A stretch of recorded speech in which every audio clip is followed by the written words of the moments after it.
A continuación, para dar inicio a la exposición, quisiera presentar al expositor que impartirá la sesión de hoy. Su nombre es Rodrigo Mardones, es candidato a doctor en psicología, psicólogo clínico, especialista en terapia sistémica, cofundador y director ejecutivo de CECID Chile, coautor del libro Historias de Cambio, el enfoque sistémico en acción. Y bueno, le damos el paso a Rodrigo para que dé inicio su presentación. Docente. Bien, muchas gracias, Ruth. Gracias por la asistencia y la participación a todas, a todos. Eh, Como soy un profesional del área, ¿cierto? Sé que de alguna forma a esta hora también para muchas y muchos hay algo de cansancio. Nadie nos dijo cuando estábamos en la profesión que esto conllevaba un voto de pobreza, ¿no? Así que, por lo tanto, de pronto nos toca trabajar como animales para poder, ¿cierto?, tener una calidad de vida más o menos respetable. Así que de verdad mi admiración para quienes están conectadas a esta hora. Especialmente las mujeres, ¿no? Que en esta cultura machista, ¿no? Les toca además tener que muchas veces lidiar con cuidados de alguien más, crianza, así que lo más probable es que alguna esté con un hijito, hijita, o acompañando a un adulto mayor, cuidando a alguien. De verdad, gracias. Y a los colegas varones también, bajo la misma, ¿no? Pacto social, esta idea de proveer, ¿cierto? Y trabajar como animales, estar conectado a esta hora, ¿cierto? Cuando pudieran estar disfrutando de otras cosas. De verdad, mi admiración para todas y todos ustedes en esta tarde, ¿no? Quiero comenzar primero situando el tema, ¿no? Este es un tema amplio, ¿no? Hablar de malestar social y ansiedad es una situación que requiere como una amplitud de mirada, ¿cierto? Que siempre deja fuera probablemente algunas variables de análisis, pero yo prefiero también partir diciendo de dónde hablo, ¿no? Creo que eso es importante. Primero, obviamente, hablo en mi calidad de hombre heterosexual cis. Ya cuando digo eso no es ningún gesto de arrogancia, sino quiero decir que tengo todos los sesgos relativos a ¿cierto? Cómo habitan el mundo las mujeres o personas que están ¿cierto? Desde la disidencia y por lo tanto pido disculpas anticipadas si es que en algún momento mi análisis les excluye, ¿no? No es con esa intención, es mi sesgo. Por lo tanto, se agradecen todas las participaciones, ¿cierto? En tanto miradas o incluso si en algún momento digo algo que lastima y quieran corregir, yo agradezco las correcciones por micrófono, con cámara abierta, en chat privado o público, de verdad, gracias porque también entiendo el compromiso de hacer de mí una mejor persona. Ya soy un clásico de los años 70, ya estoy pintando canas con 50 años, hay cosas que probablemente todavía ya, ¿cierto?, se me pasan, así que gracias por la paciencia ahí. Hablo también desde mi privilegio de ser alguien que ha tenido tiempo por las decisiones que he tomado en la vida para estudiar. Nunca lo busqué, pero se dio, ¿ya? Entonces, desde ahí, yo entiendo que una manera de, ¿cierto?, poder retribuir con esto es entregar lo que uno ha aprendido, no atesorarlo y poder compartirlo con mucha humildad, ¿cierto? Se los comparto. Después entiendo que les hacen llegar el PPT, yo no tengo ningún problema con que ustedes lo usen si necesitan y creen que puede servir en alguna capacitación o lo que sea, ningún problema, úsenlo nomás, ¿ya? Tercero, hablo desde mi experiencia como académico, investigador, que eso te permite, ¿cierto? Como, claro, el tiempo de reflexionar y en alguna parte se me arman síntesis que muchas veces aparecen reflejadas bajo el concepto de yo pienso, ¿no? Cuando digo eso, no lo piensen o no lo tomen como una eh, acción, ¿cierto?, arrogante, sino que más bien no fundamentada, es algo que se me ocurre a mí, ¿ya? Pero eso justifica la docencia, porque si no uno manda los textos nomás, ¿no? Y cada uno lee, ¿ya? Entonces, desde ahí, ¿no? Hablo desde mi lugar como psicólogo, hoy día a los 50 años me declaré viejo cuando dije voy a hacer terapia para colegas, psicólogas, psicólogos y psiquiatras, ¿no? Entonces estoy dedicado solamente, exclusivamente a atender colegas y no sé cómo decir al resto de las personas, no colegas, gente normal, terrestres, no sé cómo referirme, pero ya trabajo cierto, diríamos, con la plaza, ¿no? Hoy día tan de moda ese concepto luego de los problemas con los abogados. Ya, y por último, desde mi condición de papá, tengo dos hijitas, ¿no? Una de 18 y una de 6. Creo que eso me ha enseñado más psicología que cualquier cosa y he tenido la oportunidad de estar con ellas, criarlas, ¿no? Y no colaborar, sino que criarlas. Y creo que eso, de alguna forma, como hombre, me ha impactado, ¿ya? Entonces, un poquito desde ahí, así que, como digo, todas las aportaciones, correcciones, o incluso si no están de acuerdo, es bienvenido, ¿vale? Creo que lo más importante, ¿no? Más allá del contenido, es también poder encontrarnos hermanas y hermanos latinoamericanos, estamos de alguna forma hermanados en este continente por todo lo que nos pasa, ¿no? Y por todo lo que es de alguna forma también en nuestra variopinta América Latina, y por lo tanto, ¿cierto? Creo que eso nos permite en algún punto ser capaces también de, ¿cierto? Soltarnos un poco, también aprovechar de hacernos cariño, ¿no? Porque vaya que nos interesan los afectos en nuestra manera de ser. Y es a partir un poquito de eso que ha ido apareciendo en nuestra manera, ¿no? De trabajar. Ustedes saben, en CESIS, nosotros nos interesa mucho la investigación. Hasta la fecha ya hemos publicado, vamos para 10 libros especializados en el área, con 3 fondos de investigación que nos han hecho de alguna forma especialistas en el área de trauma, financiados por el Estado. Y lo que hacemos ahí es proponer de alguna forma lo que hemos descubierto. Y una de las áreas para nosotros muy importante es ir como observando, ¿cierto?, cómo nuestra profesión y especialmente el oficio del psicoterapeuta, ¿cierto? Debiéramos hacer el esfuerzo permanente por situarlo más en América Latina. ¿Ya? Esto probablemente también les pasa a los colegas que trabajan en el área, ¿no? Del trabajo social, que trabajan probablemente, ¿cierto?, en el área de la salud, que están, ¿cierto?, permanentemente puestos frente a personas, ¿no? Asumir que de alguna forma estamos en una situación contextual, social y política que nos sitúa, ¿cierto?, en un escenario muy diferente a lo que es Europa, Estados Unidos. ¿Ah? ¿Y qué tiene que ver eso? Bueno, que de alguna manera, ¿cierto?, todo lo que nosotros hemos aprendido, ¿no? Vamos viendo en psicología, posee el sesgo, ¿no? En donde, que le llamamos el sesgo 90-10, en donde el 90% de las investigaciones que tenemos hoy día, ¿cierto?, publicadas en el área de la psicología, se han hecho en el 10% de los países más industrializados del planeta. Por lo tanto, podríamos decir, nuestro cúmulo de conocimiento también está muy situado, ¿no?, en los países del norte. Y eso, claro, nos lleva a experimentar muchas veces las distancias, ¿no?, al respecto de lo que tenemos y lo que podemos ofrecer. Hagan ustedes el ejercicio de pensar, ¿no? Bueno, ¿qué tiene que ofrecer la psicología, ¿cierto? En Latinoamérica, especialmente a las poblaciones rurales o semirurales. ¿Cómo llegamos, cierto, con nuestros hallazgos, ¿no? Con nuestras propuestas de bienestar, de salud mental, a población, siento que está probablemente, voy a usar un concepto tal vez cuestionable, menos occidentalizada, ¿cierto? En donde las relaciones familiares, de pareja, ¿cierto? En donde, no sé, los distintos hitos, ¿no?, del desarrollo se observan de distintas formas. Y eso te va mostrando un poquito los límites de nuestro trabajo, eso lo experimentan las personas que trabajan en todas las áreas de las profesiones, ¿cierto? Que se relacionan con personas.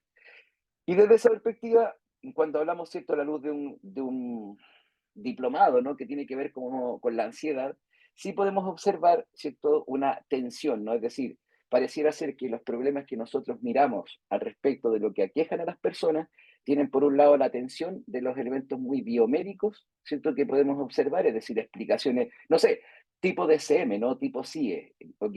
Versus lo que está ocurriendo en el contexto, ¿no? Es decir, es muy diferente, ¿cierto?, el paciente que yo veo en mi oficina de atención, ¿cierto? O en mi box, como lo quieran llamar, a aquel que yo, o ese mismo paciente puesto en situación. Es decir, cuando la dupla psicosocial, ¿cierto? Cuando la trabajadora o trabajador social hace la visita en terreno y uno observa, no sé, el barrio, la vivienda, ¿cierto? Los que integran la familia, te aparece otra información, ¿cierto? Que de pronto nos preguntamos dónde encaja, ¿cierto?, al respecto de todas las disciplinas de salud. Voy a poner un ejemplo que no tiene que ver con psicología, pero que sí refleja probablemente mucho de lo que nos toca vivir en México, en Venezuela, en Ecuador, en Argentina, en Chile, Perú, allá.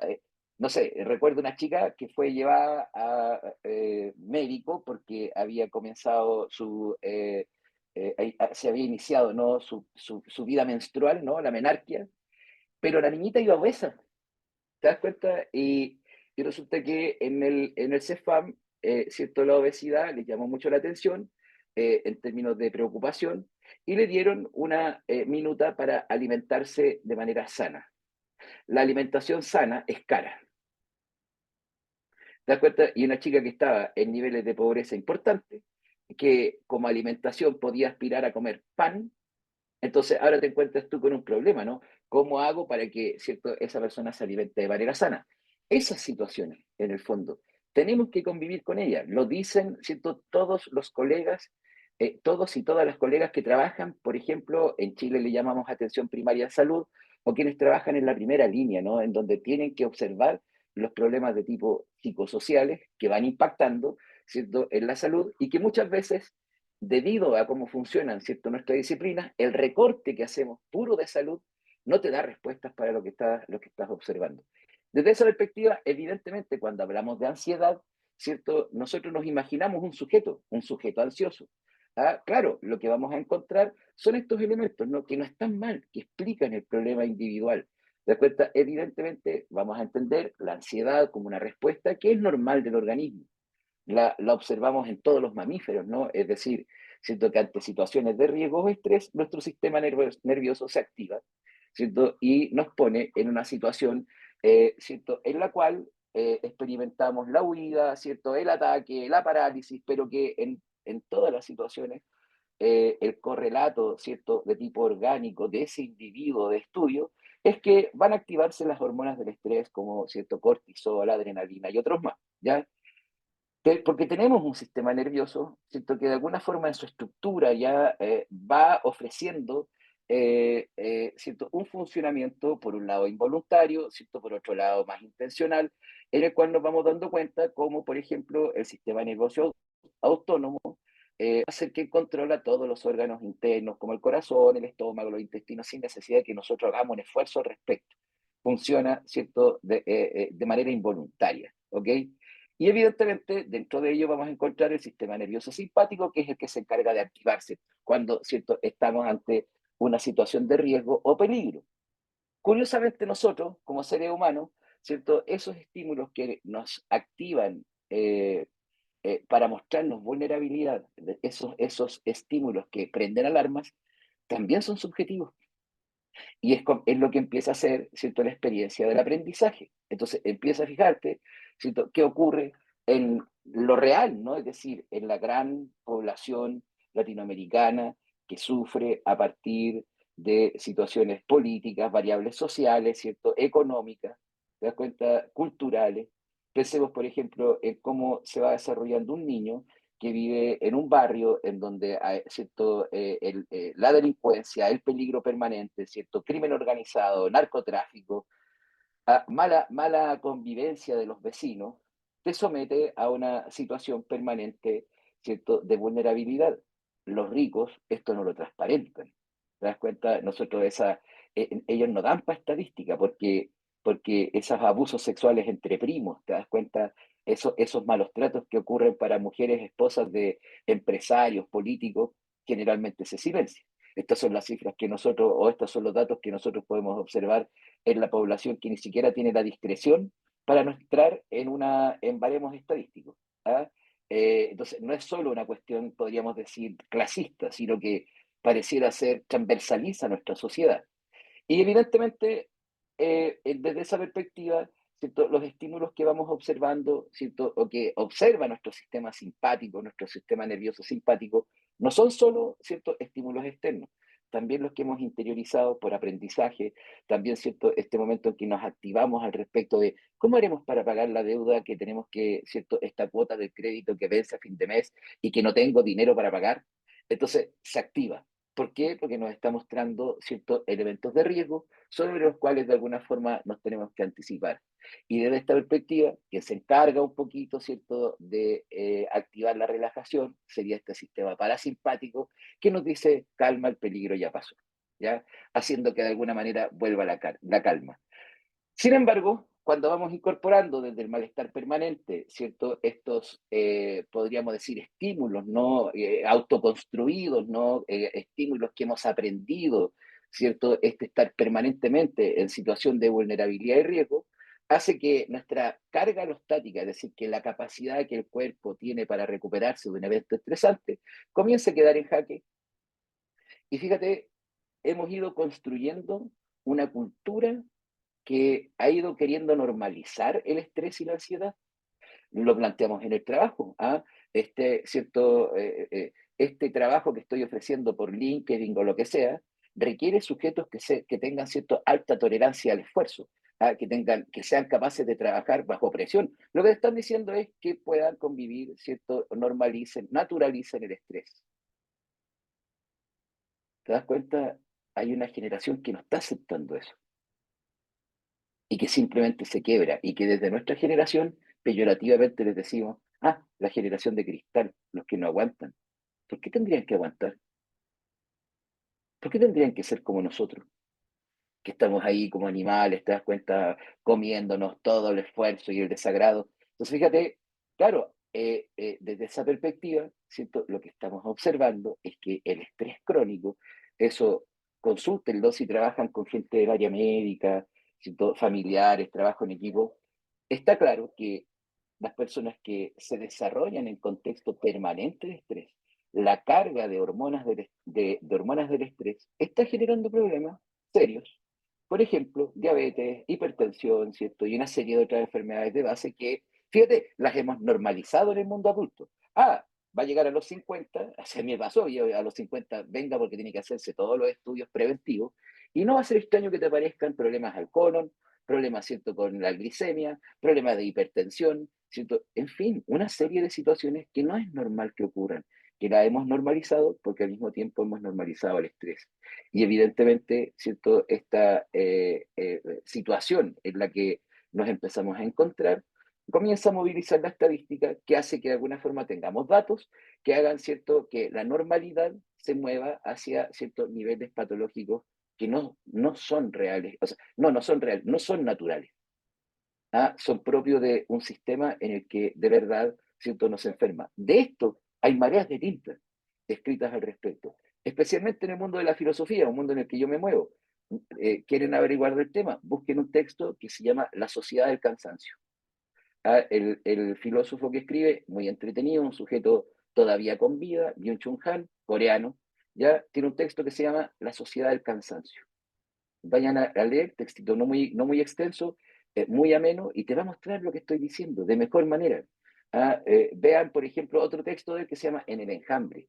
También, ¿cierto? Te va mostrando un poquito lo que va surgiendo y lo que vamos de alguna manera viviendo como cultura postmoderna, pero fíjate, a la latinoamericana.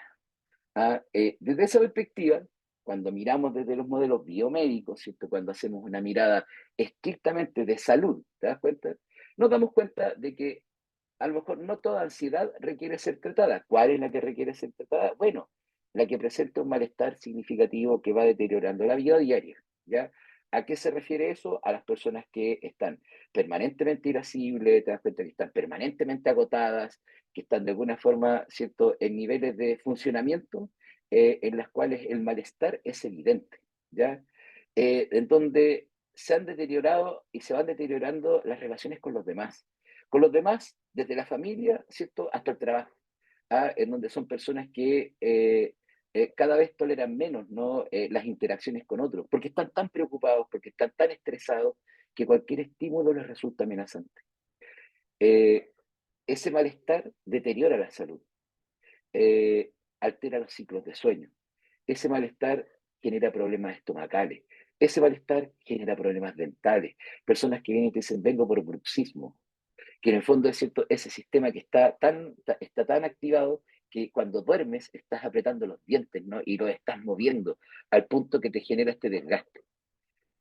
Desde esa perspectiva, fíjate, cuando uno mira, entonces cuando uno observa que esa ansiedad patológica ya sobrepasó la capacidad adaptativa, que los síntomas van afectando el plano físico, psicológico y conductual, si uno los mira a la luz de datos, como por ejemplo en Chile, que el 16,2% de la población registra cualquier trastorno ansioso. En México, el 19,3% de la población adulta tiene síntomas de ansiedad severa y el 31% síntomas de ansiedad mínima. o en algún grado, entonces uno debiera preguntarse, ¿qué está ocurriendo? ¿Qué está ocurriendo? Porque no puede ser que la gente, ¿cierto? En salud mental no existe el contagio como por virus, ¿no? En salud mental algo nos hermana. Y ese es el problema que hoy día tenemos que observar. Primero, ¿cierto? Que a quienes están, ¿cierto? Cursando o salieron hace poco de la carrera, ¿cierto? De psicología, trabajo social, y alguna otra de las profesiones que trabajan con personas, las asignaturas que versan sobre una mirada crítica de la sociedad fueron retiradas.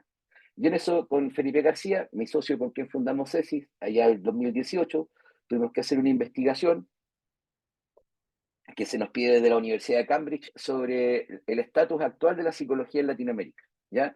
Yo me dediqué a investigar las principales universidades de cada país en Latinoamérica. Se retiraron horas de formación en filosofía, se retiraron horas de formación en ética, se retiraron horas de asignatura, ¿cierto? En psicología social. Tres asignaturas que es una constante en todas las facultades más importantes de Latinoamérica, versus que agregaron algunas cosas de verdad que uno se queda pensando por qué todavía enseñan eso, ¿no? Freud 1, Freud 2, Freud 3, Lacan 1, la gente que no tiene absolutamente ninguna propuesta para los problemas que vive el sujeto actual. Entonces, cuando empiezas a mirar eso, ¿cierto? Tú dices, ya, pareciera ser que un primer problema que tenemos es que junto con el malestar social, que de alguna forma ha acompañado permanentemente a Latinoamérica en cada una de sus luchas, ¿no? En política, en economía, en gobierno, ¿cierto? En fin, piensen, nosotros venimos casi todos hermanados por dictaduras militares. Hoy día nos está hermanando de alguna forma, ¿cierto? Un modelo político y económico que funciona generando, ¿cierto? Desigualdad, brecha social, ¿cierto? Al respecto de cómo se distribuye y administra la riqueza. Eso genera malestar. No podría hoy día citar, perdón mi ignorancia, ¿no? Pero estoy en Chile, tengo que decir, por ejemplo, como el caso, cierto, Hermosilla, como el caso Cascadas, ¿no? Que son grandes experiencias de desfalco de empresarios y de sectores políticos de este país han estafado permanentemente al Estado. Y por otro lado, ciertos casos como las sociedades, las fundaciones, ¿cierto? Que son del otro plano político, defraudan y estafan al Estado permanentemente sin consecuencia alguna. Nosotros tenemos que lidiar con democracias, tenemos que lidiar, ¿cierto?, con organización social y política basada en el amigo, que no respeta, ¿cierto?, el mérito. Y eso lo va observando todos los estratos de la población, lo que va haciendo que se vuelva un sistema.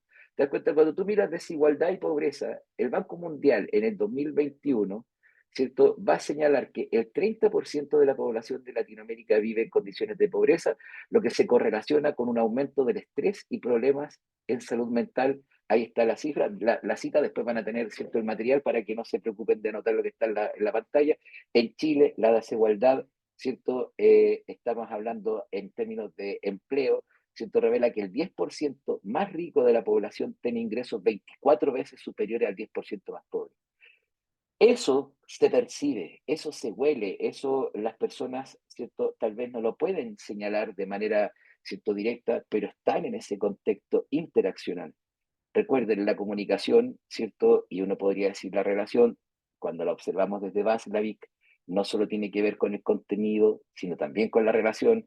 Y hay gente que no observa el contenido, pero entiende las relaciones de sometimiento y maltrato social a la población sin que puedan decirlo con eso, con estas conceptualizaciones. Lo que se refiere a violencia y conflicto en Chile, la violencia es distinta a la de otros países latinoamericanos, se decía hasta hace un poquito atrás, ¿cierto? Pero la desigualdad y las tensiones sociales generan malestar. En el 2021, ¿cierto? Se habló de un aumento significativo en la percepción de inseguridad y de violencia, un factor que puede contribuir a problemas de salud mental y somatización. Y si no, veámoslo a nuestros familiares que, por ejemplo, todavía ven tele. Porque hay mucha gente que ya no ve tele, ¿no? Solo redes sociales, plataformas de streaming, ¿cierto? Pero fíjense los noticieros, cómo de alguna forma permanentemente están bombardeando a asaltos, robos y todo, ¿no? Alguien gana con eso sin querer plantear una, ¿cierto?, idea conspiracionista, pero a alguien le sirve que la población esté asustada. ¿Te das cuenta? Cuando hablamos de percepción de la salud mental, ¿cierto? En el 2019, en México, se indica que un 60% de los encuestados considera que hablar sobre problemas emocionales es un tabú. Y fíjate, en Chile se encontró que el 50% de la población evita hablar sobre salud mental o su salud mental debido al estigma, lo que contribuye evidentemente a quedarte callado y todo lo que nos guardamos en algún momento se somatiza.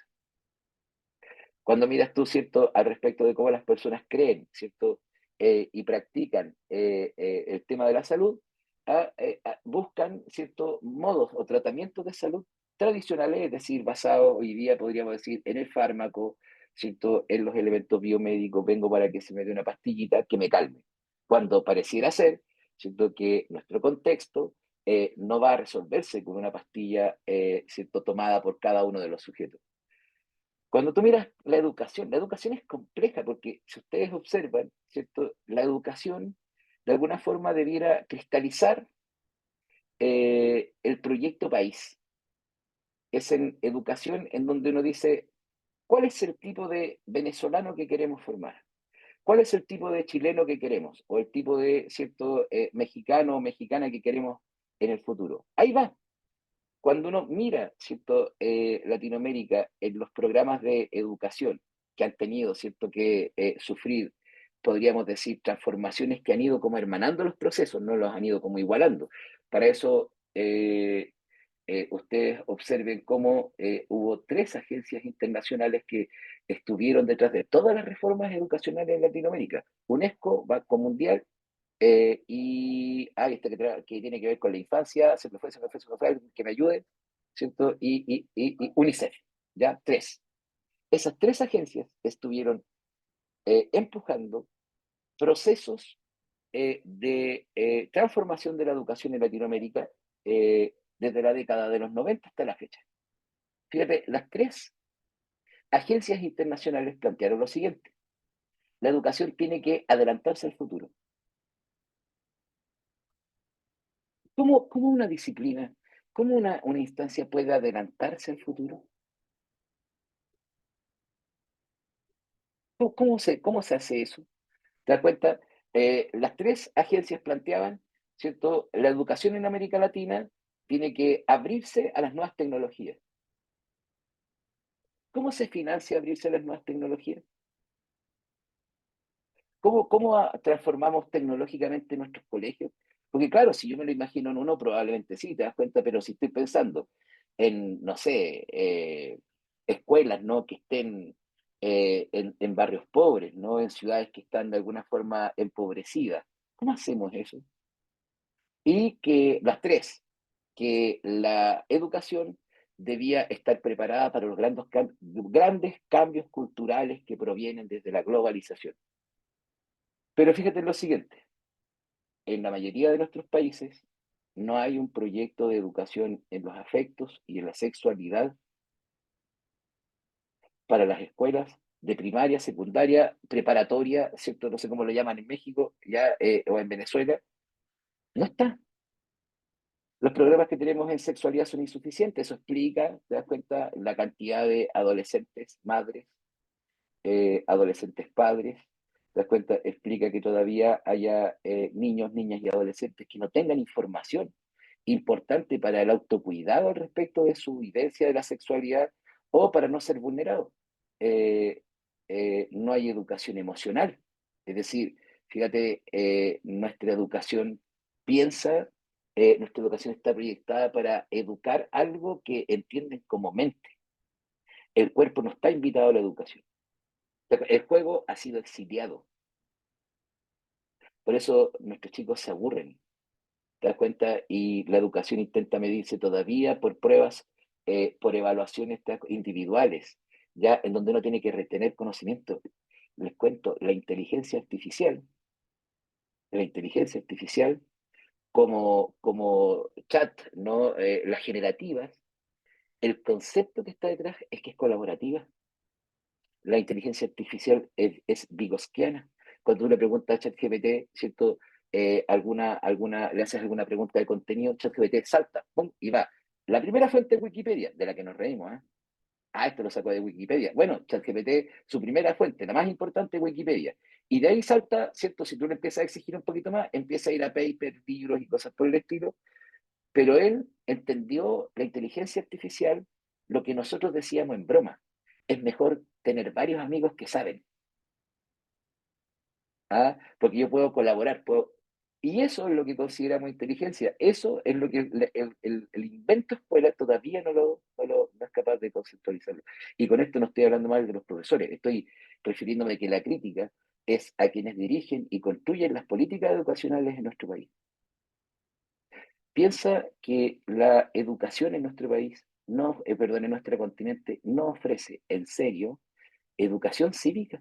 Tú le puedes preguntar a un estudiante, lo más terrible, le puedes preguntar a un psicólogo, ¿qué es un gobernador regional? No tiene idea. ¿Qué es un concejal? No tiene idea. ¿Qué es un diputado? ¿Te das cuenta? ¿A qué se refieren las leyes? ¿Qué es lo que es una comuna? ¿Cierto? ¿Cuál es la historia de mi lugar donde yo vivo? En mi país, que es tan largo, se enseña lo mismo exactamente en Arica y en Punta Arenas, sin considerar, por ejemplo, las variables geográficas, los modos de producción local, en donde los estudiantes da lo mismo, pueden vivir al lado del mar y estudiar el mar en una pizarra, lo que es estúpido. ¿Te das cuenta? Yo trabajé muchos años en educación y yo le decía, en la ciudad donde yo vivo, hay un parque. Yo decía, ¿por qué cuando pasan la unidad de botánica no llevan los niños al parque y que se tiren en el piso y que esa hoja que tú le estás proyectando en un PowerPoint, en donde tú le estás explicando cómo se compone, la vean, la toquen, la huelan, estén ahí? ¿Te das cuenta? Nuestra educación, pero también nuestra psicología, también el trabajo social y todas las profesiones que trabajan con personas, creen que el ser humano es como lo planteó Descartes, una mente que habita dentro de un cuerpo, una mente que tiene cuerpo. ¿Te das cuenta? Y por lo tanto tenemos que educar esas mentes. Entonces cuando uno dice, si no educamos en las emociones, si no educamos, ¿cierto?, en la afectividad, no educamos, ¿cierto?, en la sexualidad, no estamos educando en la relación conmigo mismo, no estoy educando en la relación íntima con otro. Y además, si no tengo educación cívica o educación política, no estoy educando en la convivencia con los demás. En mi país se puede sacar cuenta bancaria a los 18 años, tal vez antes la cuenta RUT, ¿no? Pero no se enseñan a los chicos a saber qué es un banco, ¿cierto? ¿Qué significa tener una cuenta bancaria? ¿Cómo tener, por ejemplo, aprender la economía doméstica? ¿Te das cuenta? No, en mi país le damos crédito bancario a estudiantes universitarios que sabemos que no pueden responder al pago del crédito bancario. Esa es educación, ¿te das cuenta? Entonces, desde esa perspectiva, cuando tú miras esos elementos, vas a entender el ausentismo. No tiene que, la educación es algo que no tiene que ver conmigo. Alguien que está, ¿cierto?, en niveles de vulneración en donde traer el alimento a casa es el problema del día a día, te das cuenta, explica que el 10% de los adolescentes dejen de asistir a la escuela. Eso es no tener una educación inclusiva. Cuando te das cuenta de que la educación técnica profesional se llevó a niveles, ¿cierto?, tan bajos que de verdad nadie aspiraría a estudiar ahí, ¿cierto? Vas a entender, ¿cierto?, que el 20%, ¿cierto?, de algunas regiones, los problemas que tenemos ahí impactan en el área de la salud mental. Entonces fíjate, esto va teniendo, te das cuenta, la connotación de que, de alguna forma, la sociedad que hemos ido construyendo, ¿cierto?, en el cual cada uno de nosotros va habitando, conlleve a una sensación permanente de injusticia, ¿cierto?, de malestar, que, fíjate, se va demostrando en los medios de comunicación, que van cerrando las narrativas, ¿no?, al respecto de, ¿cierto?, lo que ocurre permanentemente. En Chile, por ejemplo, disculpen colegas que, ¿cierto?, están en otros países, pero el ejemplo que tengo, ustedes adáptenlo, ¿no? 2019 tuvimos, ¿cierto?, un parón en todo el país, estallido social. Fíjate, los medios de comunicación se apuran en declararlo un estallido de delincuencia, porque sí hubo destrozos y porque sí hubo situaciones muy complejas de violencia. Estallido de delincuencia. Yo salía a las protestas porque había que estar ahí, porque había que mostrar el malestar social. Mis colegas de universidad me sobraban dedos de una mano para contarlo, los docentes.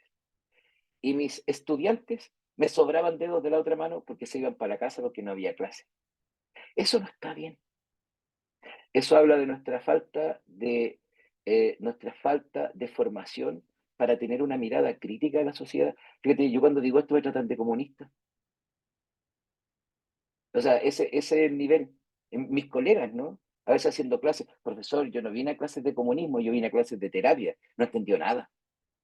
Si esa es la manera de pensar, no entendiste nada, absolutamente nada, porque entonces no tienes cómo dar cuenta de que tienes o un paciente con ansiedad, o otro paciente con ansiedad, o otro paciente con ansiedad, o otro. Oye, que hay ansiedad en el mundo, sí, pero eres sí. Nosotros tenemos que aprender a mirar también estos elementos, no solo por la crítica, sino para ser compasivos, para poder entender que a veces ese paciente que no viene, te das cuenta que abandonó la terapia un rato, a veces porque siente que es más importante trabajar que preocuparse de su bienestar. A veces, fíjate, hay que ser compasivo. A veces, yo que he trabajado en instituciones, he escuchado comentarios como este: oye, vino la mamá de la Luna Fuster a hablar conmigo. Ay, uno conoce a la mamá y entiende a la hija. Qué mujer más jodida. Espérate, espérate. ¿Le preguntaste si hay un papá en la crianza de la Luna? La estadística te hace tener la duda razonable de que a lo mejor no haya un papá. ¿Te das cuenta? ¿Te has preguntado qué hace esa mujer para mantener la familia? ¿Cómo significa, cierto, dos jornadas laborales, a lo mejor una, cierto, remunerada, la otra con las tareas de lo cotidiano? ¿Te has preguntado eso? Antes de venir a decir, entendí ahora como es la hija porque conocí a la mamá.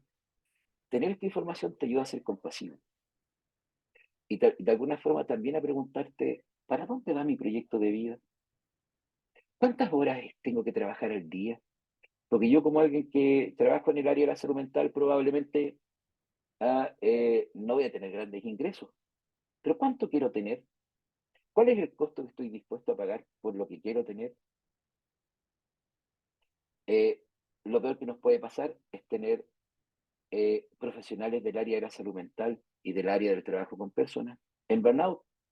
Pues cuando uno está en nivel de quemarse, te das cuenta, hasta la sonrisa del otro te molesta.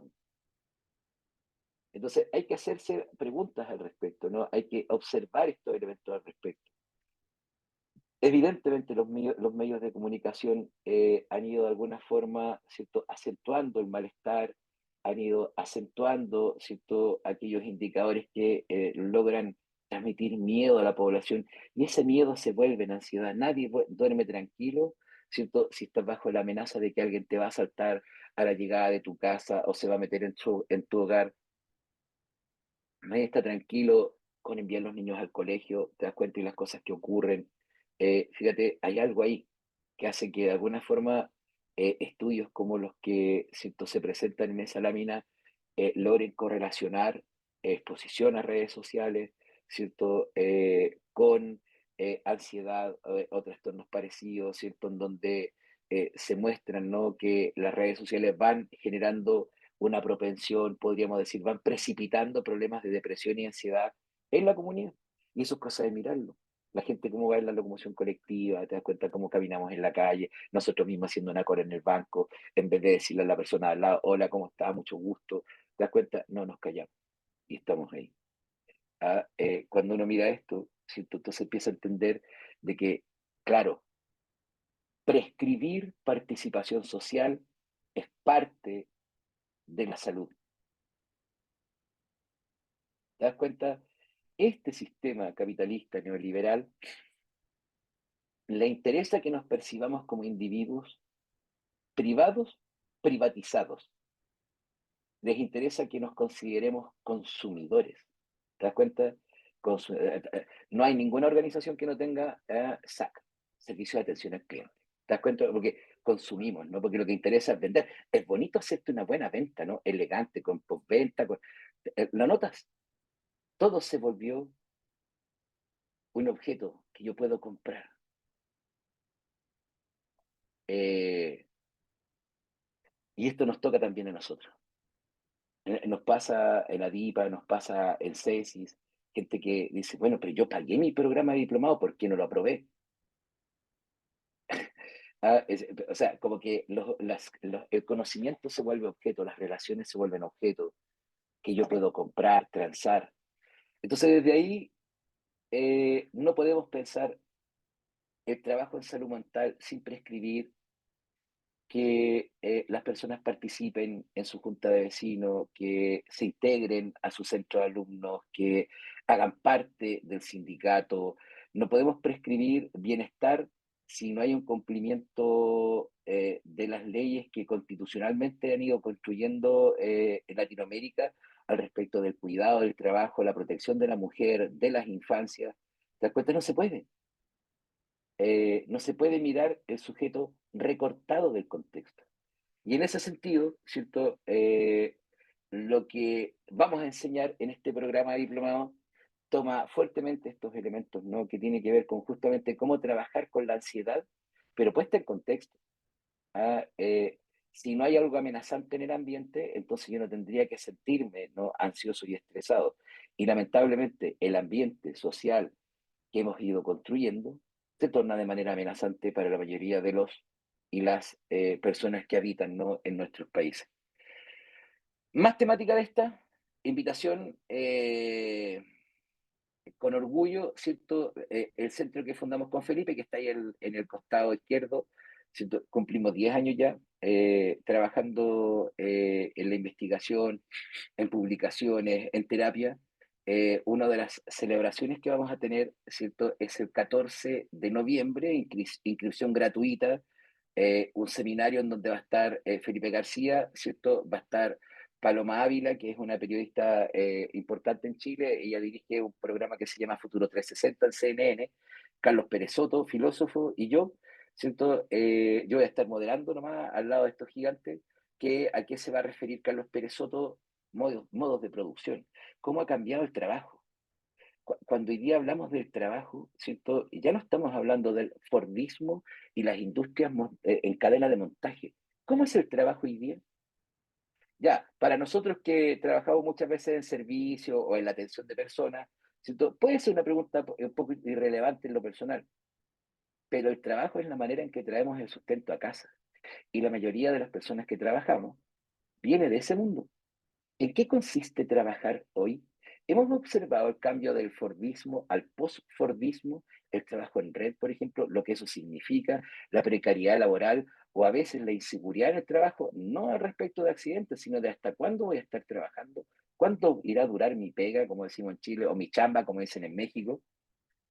Carlos Pérez Soto les va a explicar sobre eso.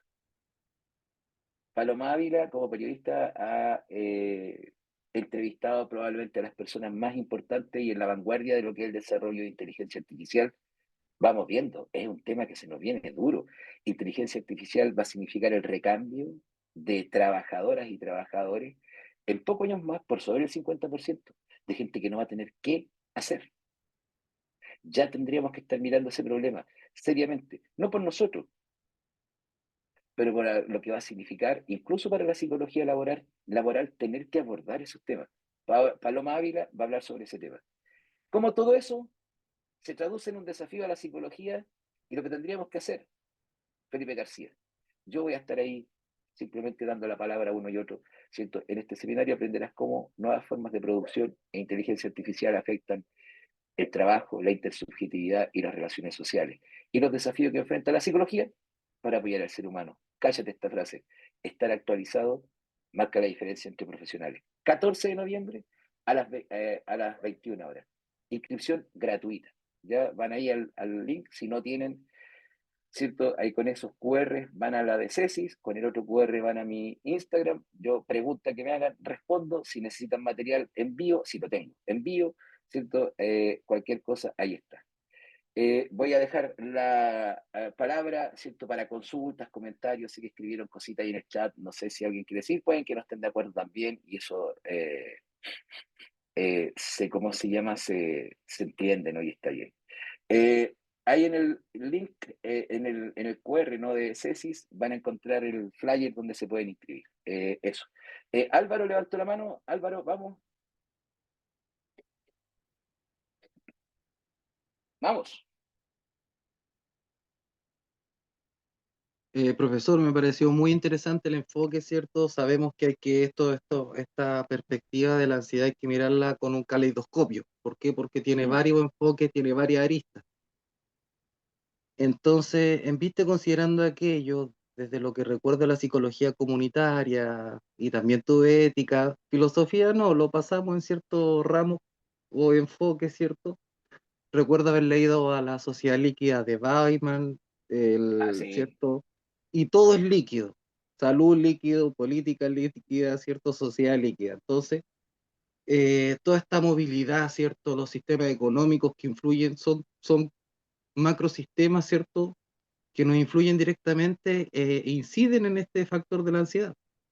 Eh, Tendemos a pensar que la persona somatiza, pero sin embargo, la fibromialgia que tiene un origen desconocido se produce por la ansiedad, porque exacto. a nivel de la neuropsicología se entiende de que este eje hipotalámico HPA, ¿cierto? A través de Ujú. esa carga alostática produce esta inflamación de los músculos. Ahora, Bichulcán también del animal laborans, pasamos a autoflagelarlo. Hay una Sí. autoflagelación que se produce por la sociedad debido a los impuestos, al coste de la vida y todo, todo eso lo comprendo y lo entendí en su cátedra. Pero la pregunta va más allá. A través de buscar ya una conclusión y soluciones, ¿usted cree fehacientemente que invertir el dinero en políticas públicas para las primeras edades de este ciclo del desarrollo sería en importancia o tendría un efecto positivo a futuro con respecto al manejo de las personas con el entorno? A temprana edad, me refiero primer ciclo, segundo ciclo, en nivel Ujú, educacional. ujú, ujú, ¿Estaría de acuerdo con ello y qué política implementaría? ujú. Ya, Entendiendo que mira, ese contexto usted sí. ya lo conoce, Sí, claro, sí. está En estudiado. eso, claro, en eso, si te interesa material o a que le interese, debo tener por ahí un par de papers que me crucé hace un año y medio atrás, que son papers del área de la medicina, ¿no? Y que te van mostrando justamente una correlación en estudios longitudinales entre estrés en población infantil, te das cuenta, versus ya, cierto, la edad adulta, ¿no? Y fíjate que esa inversión no es para el futuro, que probablemente no eh, es lo que uno podría pensar, ¿cierto? Si yo invierto en una, voy a usar un concepto que equivoco en Chile, ¿no? Pero que si yo invierto en una mejor niñez, ya, es decir, ¿cierto? Controles sanos de salud, especialmente toda la línea, ¿cierto? De atención primaria en el área de la salud y educación, se traduciría como en adultos más sanos. ¿Te das cuenta que es como ponerlo en perspectiva de futuro? No, de hecho, bueno, evidentemente sí, pero el beneficio es en el momento. ¿Te das cuenta? O Inmediato, pues. sea, es inmediato, es inmediato, es inmediato. Es decir, porque lo que tú vas a observar en todos los estudios correlacionales es que la calidad de adolescencia que tú tienes ya viene asociada a la calidad de infancia que tú tuviste. Y hay todas las etapas enganchaditas, ¿no? Desde una infancia, desde la primera infancia, ¿cierto? En adelante, entonces se va concatenando, ¿no? Entonces esa es la primera, ¿cierto? Podríamos decir, coincidencia que yo tengo contigo a ese respecto. ¿Dónde hacer esas inversiones?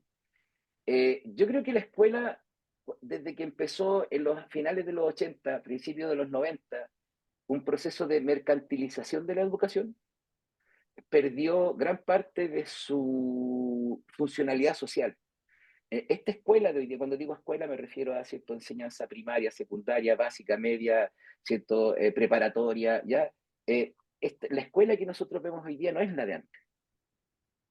Eh, Fíjate, las escuelas también se entendían antes como agentes sociales.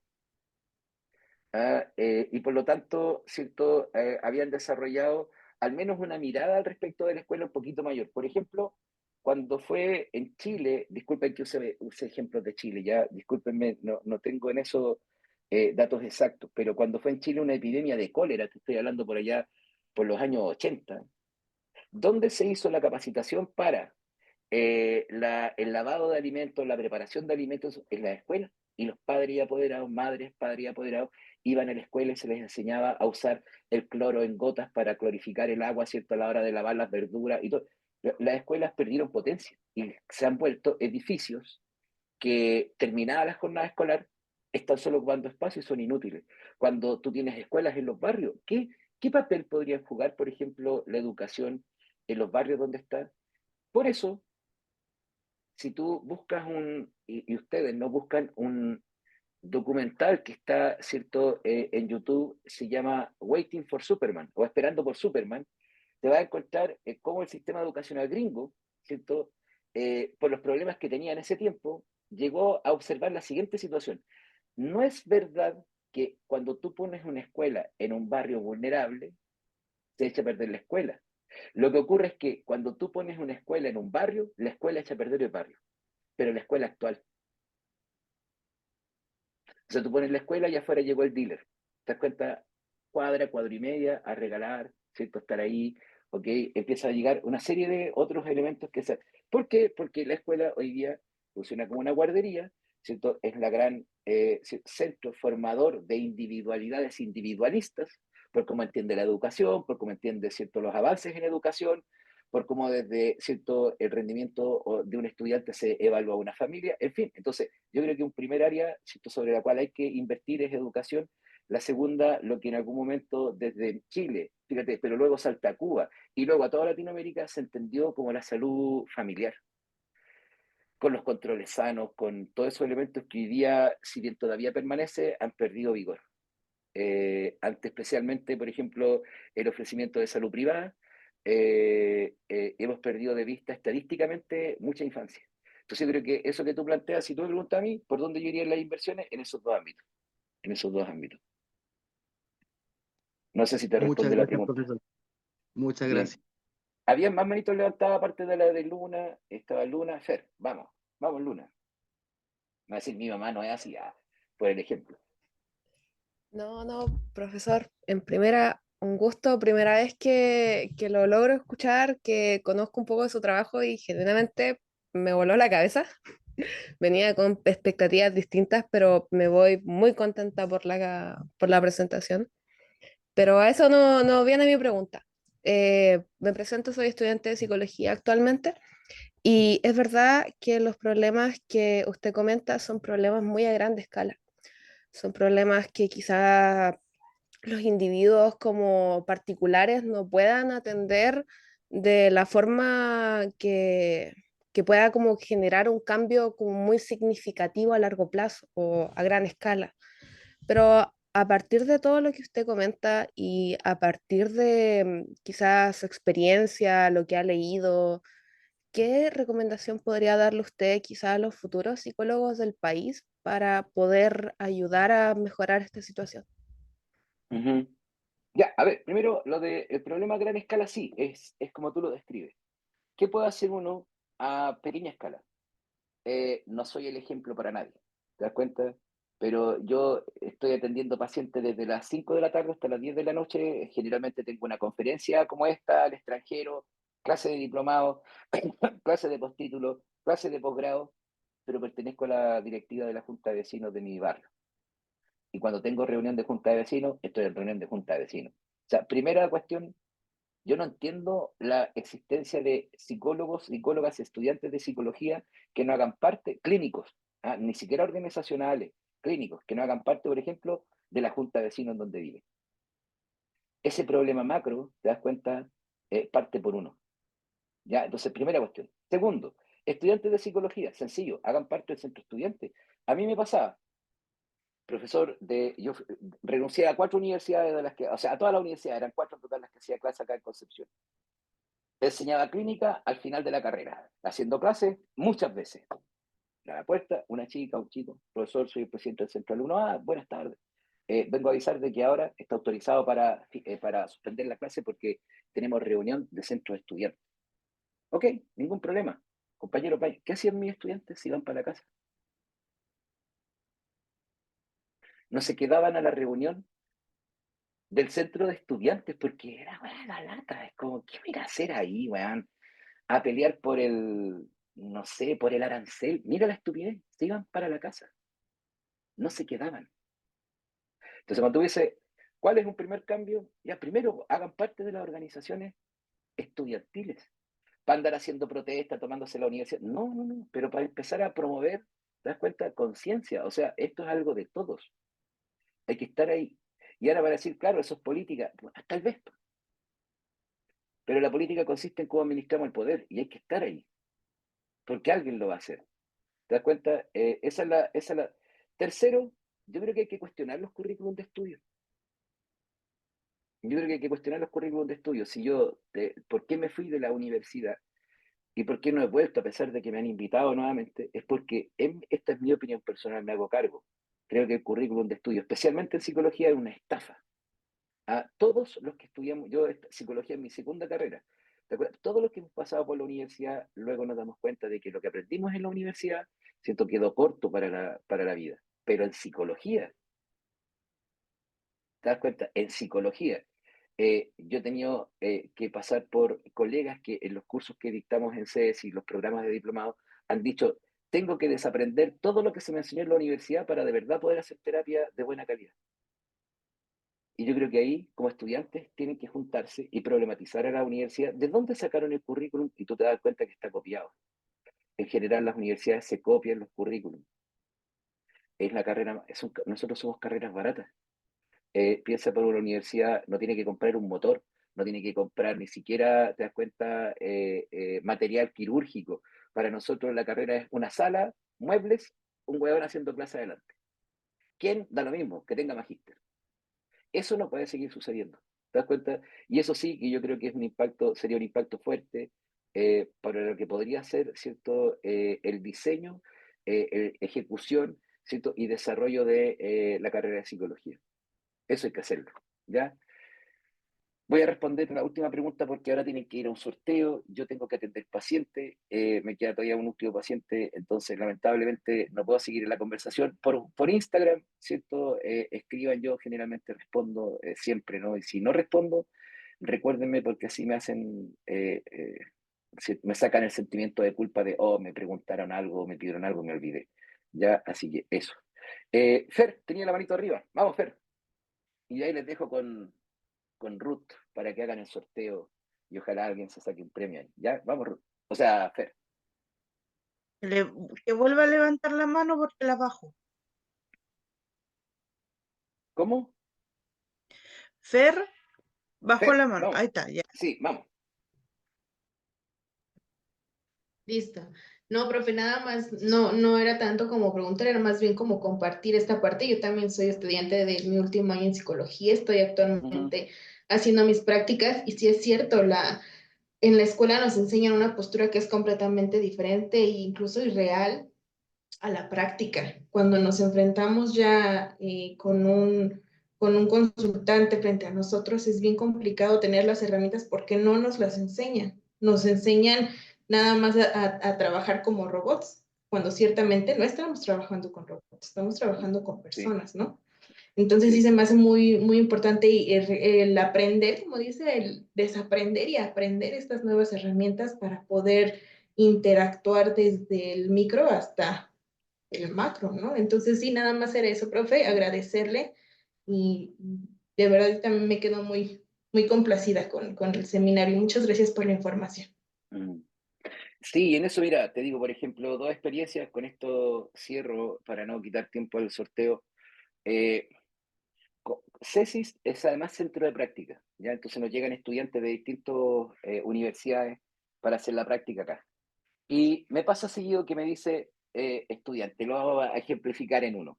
Profesor, tengo un problema. Me dice, ya, así que, ¿qué problema? No sé, tengo una paciente que tiene fobia específica a los perros, por decirte una cosa. ¿Ya? ¿Y cuál es el problema? Aplique de sensibilización sistemática. No puedo. ¿Por qué? Porque esa es una técnica cognitiva conductual.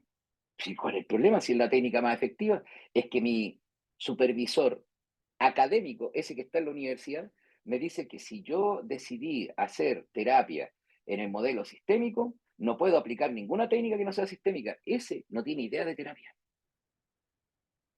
¿Te das cuenta? Probablemente está haciendo clase de terapia porque tiene el magíster nomás. Entonces, yo le digo, bueno, yo soy tu tutor de práctica en terreno y te digo que apliques la DS. ¿Y qué hago con el otro profesor? Miéntele. Porque mi foco está en el paciente.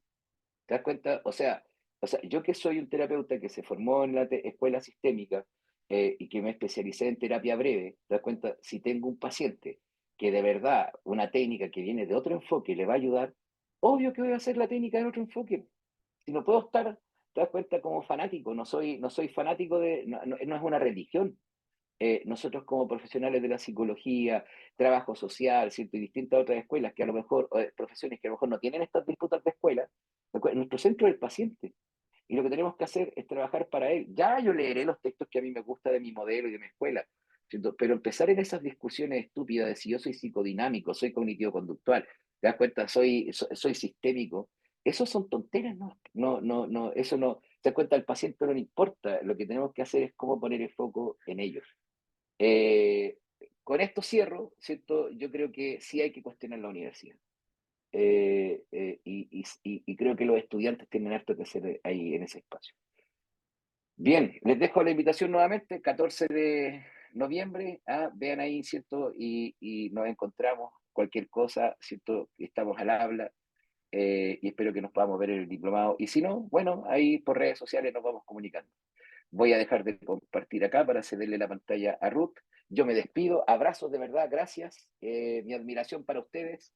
Que tengan una bonita noche, que puedan descansar y si no van a descansar, que sea por un buen motivo. Que les vaya bien. Chao, chao, nos vemos. Ya, docente.